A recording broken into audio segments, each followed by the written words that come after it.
Bihar police के अंदर sub inspector vacancy 2026 का ऑफिशियल नोटिफिकेशन जारी हो चुका है।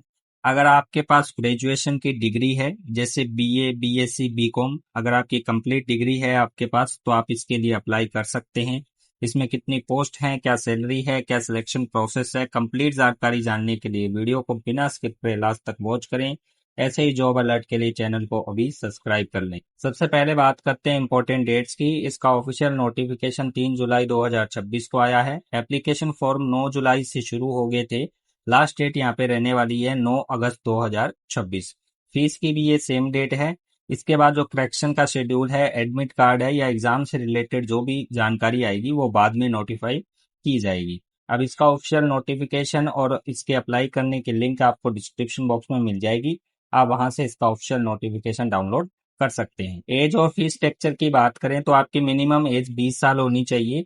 मैक्सिमम जो एज है मेल के लिए आपकी 37 साल होनी चाहिए। अगर आप फीमेल कैंडिडेट्स हैं, यानी आप क्या है महिला हैं, तो आपकी मैक्सिमम एज 40 साल तक हो सकती है।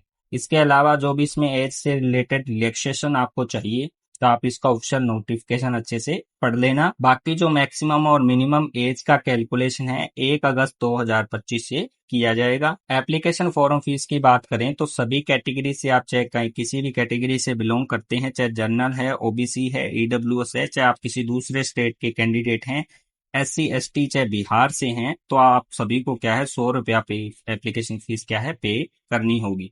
पेमेंट के सारे मेथड मिल जाएंगे, credit card, debit card, net banking, e challan के माध्यम से आप अपनी फीस भर पाएंगे। पोस्ट और एलिजिबिलिटी की बात करें तो कैटेगरी वाइज यहाँ पे पोस्टें आप देख सकते हैं। जनरल के लिए यहाँ पे 60 पोस्टें रहेंगी, ओबीसी के लिए 18 हैं, ईबीसी के लिए 27, एसटी के लिए 2 पोस्ट हैं, ईडब्ल्यूएस के लिए 15, बीसी महिला के लिए 4 पोस्ट हैं, एससी के लिए 24। इसके अलावा इसका अगर अपने टोटल करें तो टोटल 150 पोस्टें रहने वाली हैं। एलिजिबिलिटी की बात करें तो आपके पास कोई भी डिग्री होनी चाहिए जिससे आपने बीए, बीएससी, बीकॉम कंप्लीट कर रखा होना चाहिए। ये क्वालिफिकेशन एक मिनिमम क्वालिफिकेशन है। इसके अलावा अगर इससे बड़ी क्वालिफिकेशन भी आपके पास है तो भी आप इसके लिए अप्लाई कर सकेंगे। सैलरी और सिलेक्शन प्रोसेस की बात करें तो लेवल 6 पे आपकी जो बेसिक सैलरी है 35,400 से लेके 1,12,400 पर मंथ रहने वाली है। इसके अलावा जो आपको भत्ते मिलते हैं सरकारी, जैसे एचआरए है, डीए है, मेडिकल से रिलेटेड कोई भी भत्ते मिलते हैं, वो भी क्या है गवर्नमेंट के नॉर्म्स के हिसाब से मिलेंगे। और इस तरीके से आपकी जो सैलरी है कुल मिला के अच्छी खासी आपको रह मिलने वाली है। सिलेक्शन प्रोसेस की बात करें, सबसे पहले आपका प्री एग्जाम होगा जिसमें क्या है ऑब्जेक्टिव टाइप के क्वेश्चंस आएंगे। इसका जो भी सिलेबस है, जो पैटर्न है, वो आगे मैं आपको स्लाइड में समझाऊंगा। उसके बाद देखिए जैसे ही आपका प्री हो गया, आपने प्री को क्लियर कर दिया, तो उसके बाद आपका मेंस एग्जाम होगा जिसके अंदर क्या है आपको अच्छे खासे डीप सब्जेक्ट नॉलेज के क्वेश्चन पूछे जाएंगे। और जैसे ही आपने प्री और मेंस क्लियर कर दिया तो उसके बाद क्या है आपकी एक तरीके की मेरिट आएगी, आपको सिलेक्ट किया जाएगा इसके लिए फिजिकल टेस्ट के लिए, यानी जिसे अपने पीईटी और पीएसटी बोलते हैं, यानी फिजिकल एफिशिएंसी टेस्ट और फिजिकल स्टैंडर्ड टेस्ट के लिए आपको क्या है कॉल किया जाएगा। उसके बाद जैसे आप ये टेस्ट पास कर लेते हैं उसके बाद आपकी क्या फाइनल एक तरीके से क्या है मेरिट बननी शुरू हो जाएगी। उसके लिए आपका क्या है पहले क्या डॉक्यूमेंट वेरिफिकेशन होगा, फिर आपका क्या है मेडिकल एग्जामिनेशन होगा, और फाइनल में क्या है आपकी मेरिट लिस्ट आ जाएगी। तो इस तरीके से क्या है इसकी पूरी सिलेक्शन प्रोसेस रहने वाली है। अब इसके सिलेबस और एग्जाम पैटर्न की बात करते हैं तो प्री के लिए पहले बात करते हैं। तो प्री के अंदर आपको देखने को मिलेंगे जनरल नॉलेज और करंट अफेयर से रिलेटेड क्वेश्चन। क्वेश्चन कितने आएंगे? क्वेश्चन 100 आएंगे। मार्क्स कितने होंगे? अंक उनके होंगे 200, यानी 200 नंबर के क्वेश्चन आएंगे। क्वेश्चन की संख्या 100 रहेगी। टाइम मिलेगा आपको 2 घंटे। ये था प्री का सिलेबस। मेन एग्जाम के पैटर्न की बात करें तो आपको क्या है सबसे पहले इसके अंदर 2 पेपर देने होंगे। पहला पेपर आपका होगा जनरल हिंदी का जिसमें 100 क्वेश्चन होंगे। अंकों की बात करें, मार्क्स की बात करें तो 200 होंगे और टाइम पीरियड आपको मिलेगा 2 घंटे। फिर सेकंड पेपर आपका होगा जनरल स्टडीज का जिसके अंदर आपको mathematics, general science, geography of India, Indian history, civils and mental ability test, इस तरीके के जो टॉपिक्स हैं उनमें से आपको क्या है पेपर देना होगा। क्वेश्चन की संख्या जो है 100 रहेगी, मार्क्स भी सेम रहेंगे 200, और टाइम पीरियड भी 2 घंटे रहेगा। तो इस तरीके से क्या है आपका ये 2 पेपर आपको देने होंगे। इसके बाद क्या है आपकी आगे जो नेक्स्ट स्टेज है पीएसटी और पीईटी, उसके ऊपर आप पहुंचेंगे अगर आप अच्छा परफॉर्म करते हैं इन दोनों एग्जाम्स के अंदर। फिजिकल स्टैंडर्ड्स या मेजरमेंट्स और पीईटी यानी फिजिकल एफिशिएंसी टेस्ट की बात करें तो इसके अंदर अपने यहाँ पे अच्छे से समझते हैं कि क्या क्या आपको मेजरमेंट्स क्लियर करने होंगे और क्या आपका एफिशिएंसी टेस्ट होगा।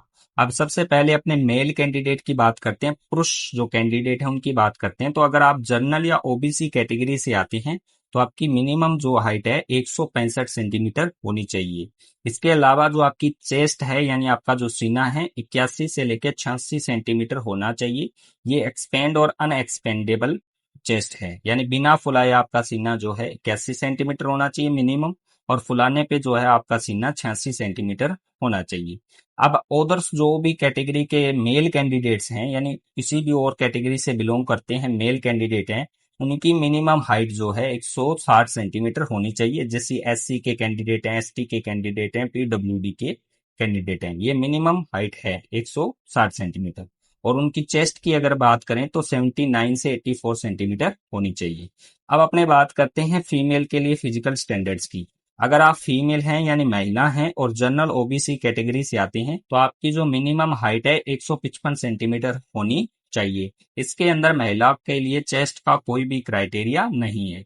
इसके अलावा अगर आप किसी और भी कैटेगरी से बिलोंग करती हैं जैसे एससी है, एसटी है, कोई भी कैटेगरी से आप बिलोंग करते हैं तो सबके लिए जो मिनिमम हाइट है वो 155 सेंटीमीटर ही है, चेस्ट का कोई भी क्राइटेरिया नहीं है। अब अपने बात करते हैं पीईटी की यानी फिजिकल एफिशिएंसी टेस्ट की।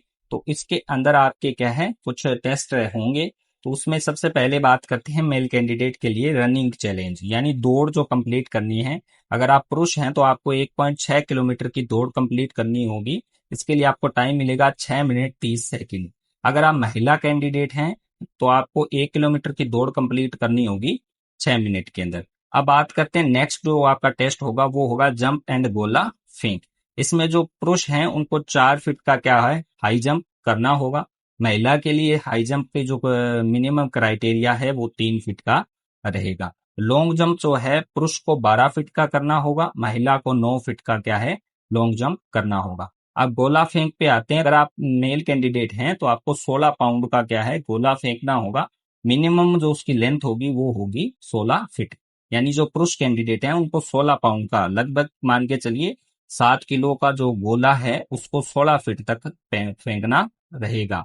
महिला कैंडिडेट की बात करें तो आपको क्या है 12 पाउंड का गोला है उसे 10 फीट तक फेंकना रहेगा। यानी मान के चलिए क्या है लगभग लगभग 5.5 किलो का गोला है उसे 10 फीट तक आपको फेंकना होगा।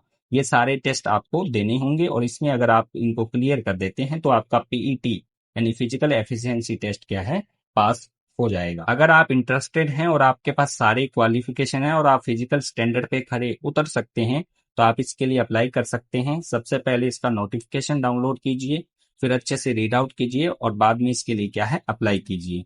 अगर आप अप्लाई करने का मन बना रहे हैं तो मेरी तरफ से आपको बहुत बहुत शुभकामनाएं।